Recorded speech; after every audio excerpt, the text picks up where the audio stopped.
Hey, I'm a mechanical engineer, and this is my zero clearance table saw throat plate. The other day I was cutting something on a table saw and I accidentally broke the throat plate that my dad built years ago. So today is going to be all about building a new one. And for those of you who don't know, a throat plate is something that goes around the table saw's blade to minimize the gap between the blade and the rest of the table, therefore maximizing your work area. Throat plates are very important because they help stop materials from falling through the cracks and also helps minimize kickbacks. Today I'll be building a zero clearance throat plate, which means that the slot is just wide enough for the blade to fit through. So let's go ahead and get started. Here is the throat plate that I broke the other day. As you can see, we have a large gap here. That's because I accidentally broke this side of the plate yesterday. And of course the saw is unplugged. Oh my goodness! I'm just messing with you. I plugged it back in just for that. The saw is unplugged. Anywho, if we look at this throat plate, you can obviously see that it's made out of wood. And the majority of homemade throat plates are made out of wood. But today I'm going to try and build mine out of Lexan plastic. I chose Lexan because it's easy to use, very strong, and super slick. So any material that we are cutting should easily slide right across it. So the first thing I'm going to do is I'm going to cut out a rectangle that is the perfect size to fit in the throat of our table saw. On my saw, the whole throat is perfectly square except for this side, which is cut at a slight 30-degree angle. So when cutting out my throat plate, I'm going to make sure to cut one of the sides at a 30-degree angle so it matches up with the side of my table saw. And although the throat plate that I currently have is not in the best condition, I believe it's good enough to make a few cuts. So let's go ahead and cut it out.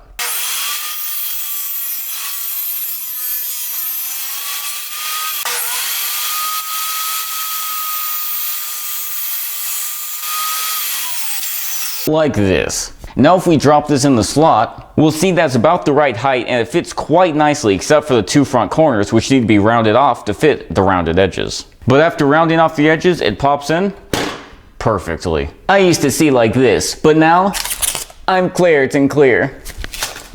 With the top plate now done, we can move on to the next step. On each side of the throat, there are recesses where the screws are supposed to go into to hold the plate in place. We can't just drill into them from the top of our throat plate because then the plate wouldn't be flush. So what I'm going to do is I'm going to cut two pieces out of the Lexan to perfectly match each recess. Well actually, since each recess has two levels, I'm going to super glue two pieces of Lexan together to get the best possible fit. Like this. And the thickness of this Lexan seems to be fitting the table saw quite well for me, but if it isn't for you, feel free to sand it down until it does. Next, we're going to want to drill holes through these that match up with the holes in the recess. The screw is actually not going to thread into this piece, but it's going to thread into the recess. So we're going to want to drill this hole wide enough to where the screw can freely move in and out. With both holes now drilled, we're going to want to countersink the top of the hole so that the screw can sink into it just a little bit. We do not need the screw to be flush with this piece of plastic because we still have the top plate to put on. But we will want it to sink down just a tiny little bit to make sure that nothing sticks out the top. Like this.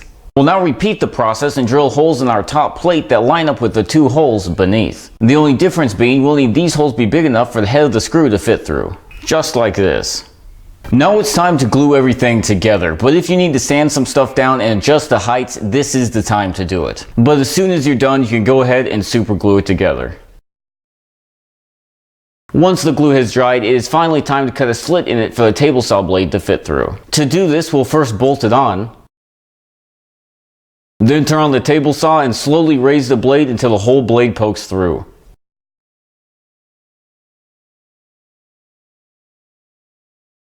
After making the cut, the inside of the plate is a lot more flimsy than I thought it would be. But that's okay, because all we have to do to fix it is to glue on a strip of Lexan right next to the cut. And with that, there's no more flex. Finally, there's only one last thing to do, and that is to paint it. And with that, your zero tolerance throat plate is now complete.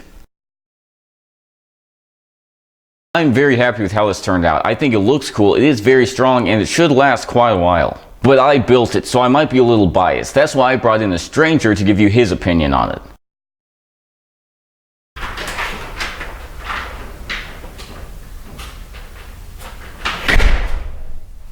Hey Mike, I had you come in today to give me your honest opinion about this table saw throat plate.